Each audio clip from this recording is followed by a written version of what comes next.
Real cases, real people. Judge Judy. Glass shop owner James Stone says customer Holly Hertig owes for a handmade bird bath that she accidentally broke.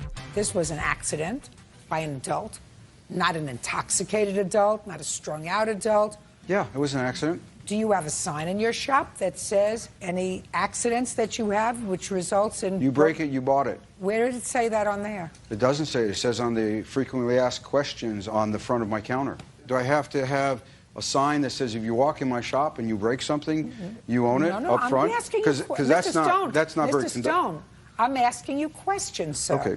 I mean, Ms. Hertig is in a reasonable position to say, listen, I didn't see the piece of glass that I dropped break that vase. But serendipitously, it is unlikely that it happened any other way. Oh, good. All right. So that's why she picked up the piece of glass and she said, oh, no, it's not okay.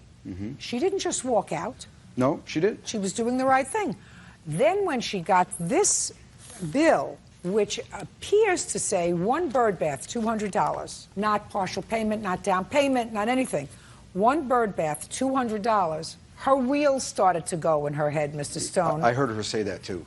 Well, and you can understand it because that's what the evidence shows. What about this piece of evidence here that says she agreed to pay 4 additional payments for $200 each? Signed by her. Mr. Stone. Signed. Mr. Stone, you're not paying attention, sir. I'm listening.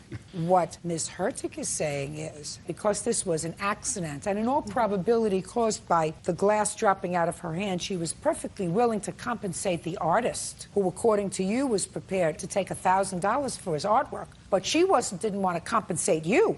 According to this note, it's, you're listening to me? I'm listening. You're listening? Well, I'm explaining it to you. Listening. If you're not putting on your listening ears, I can't help you. This note suggests that $200 was going to go to the artist, which is what she's suggesting to me, and $800 was going to go to you. Well, that's an interesting interpretation. Well, but that's the interpretation that this document suggests, sir. I don't believe that at all. Absolutely. This is a receipt. It says one bird bath is $200 paid. It doesn't say partial payment. It doesn't say one bird bath, $1,000. This is something that you can take and say, listen, that's what she's thinking. I was only able to get $200 from this gal for the bird bath. I'm giving you the $200. And then, yes, she obligated herself to pay you another $800, but this was going to go to the artist. That's what you were thinking.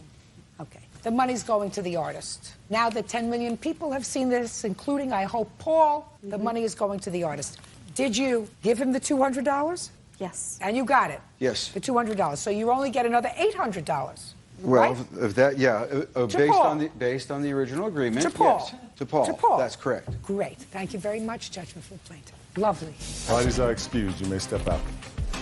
I wanted to make sure that the artist gets what he deserves. Artists need to be paid and compensated for their time and energy and work, just like a judge. I don't want stores to dupe their artists. I think it's unfortunate that the defendant took that position, that for some reason the artist was going to be duped. I'm trying to teach my kids to be honest. And now the next case. All parties in the matter of Height versus Kowalczyk, step forward, please. Aaron Height is suing his ex-girlfriend, 21-year-old Krista Kowalczyk, for the cost of a trip to Cancun, the return of an engagement ring, and the return of a dog. Ah, Mr. Height, you and the defendant dated, according to you, contemplating marriage. You at some point gave her a ring that you say is an engagement ring. You want that back. Things didn't work out. You also claim that after an argument, because the two of you were living together, the defendant left and took a dog that you had, at least in part, contributed to purchasing. You want that money back, and you want the cost of a non-refundable airplane ticket that you put on your credit card, her non-refundable ticket for a trip that the two of you were supposed to take. The defendant says the ring was a gift, the dog is hers, and she paid for the last trip that you took together, so this trip, well, you're going to have to pay for that because she paid for the last one. All right, let's take care of the ring first. That's the easiest. Can I see it, please?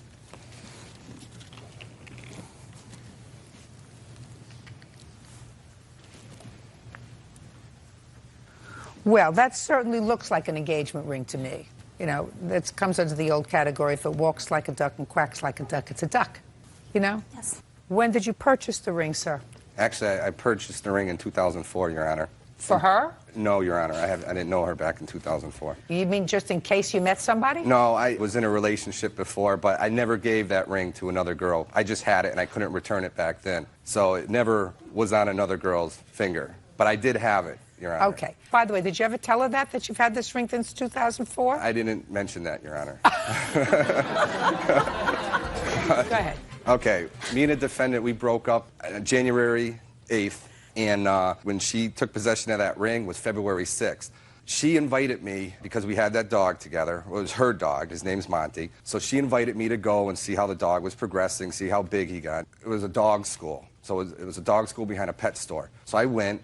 And during our relationship, Krista was always like, if you ask me to marry you, the answer is yes.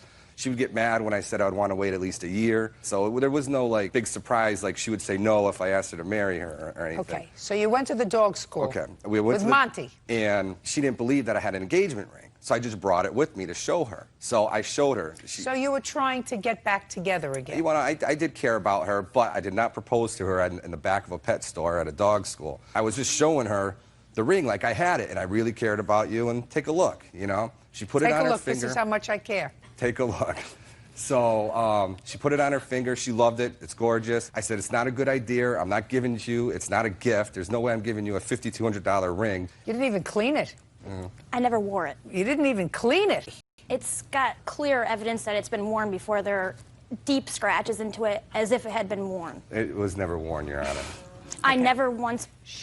Well, she did put it on because she put it on her finger that day and got in her car. Doesn't make any difference. Go ahead. So you let her try it on. I let her try it on, and I asked for it back. She was like, no, can I hold on to it? Her thing was, can I hold on to it? All right, that was on February 6th. On the 9th, I ended up still going on that Cancun trip with one of my friends. So you went?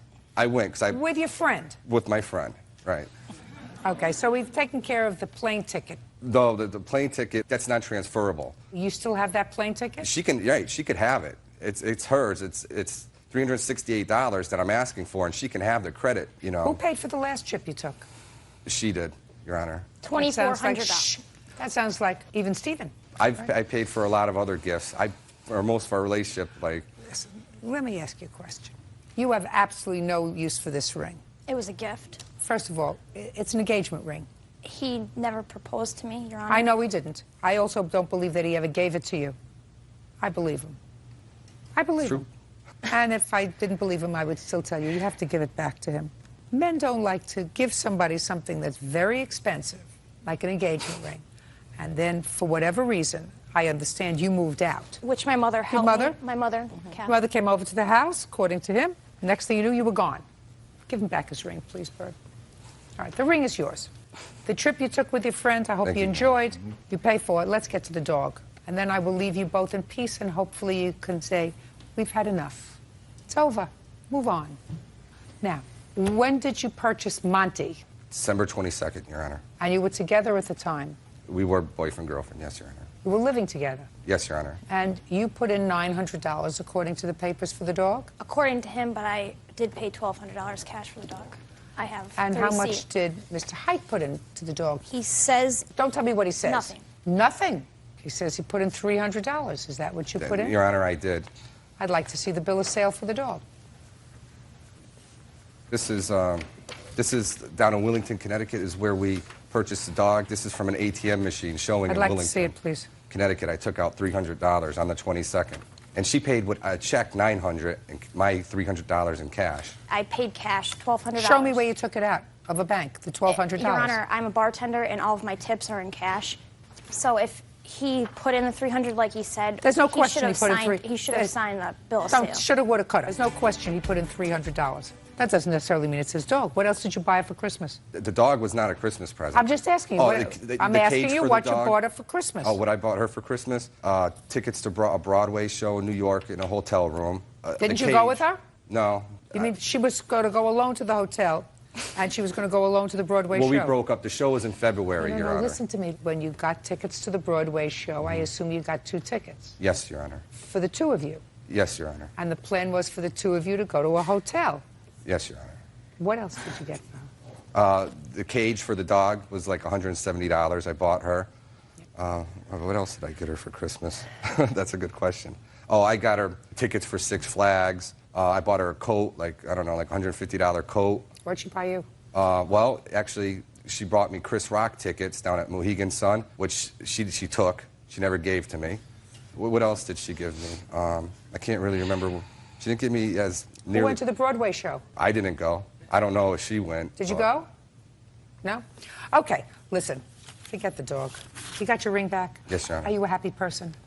Yes, I would be Perfect. Be happy. Be happy. It's over. You got your ring back. You've held on to the ring 4 years. Maybe it's not good luck. No. I know. Did you ever I'm gonna think sell of it. that? It's over. Finished. Thank you. Goodbye.